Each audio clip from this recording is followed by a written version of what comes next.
చెలి మనసే శివధనుసైనది తొలి చూపుల వశమైనది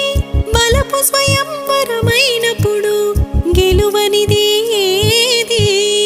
ఒక బాణం ఒక భార్యన్నది శ్రీరాముని చిరయసమైనది శ్రీవారు ఆవరమిస్తే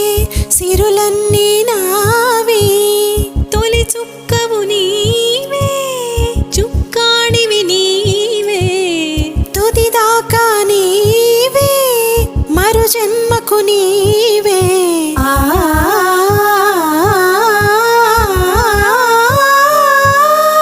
రాముడు అనుకోలేదు జానకి పతి కాగలనని ఆనాడు జానకి కలగనలేదు రాముని సతి కాగలనని నాడు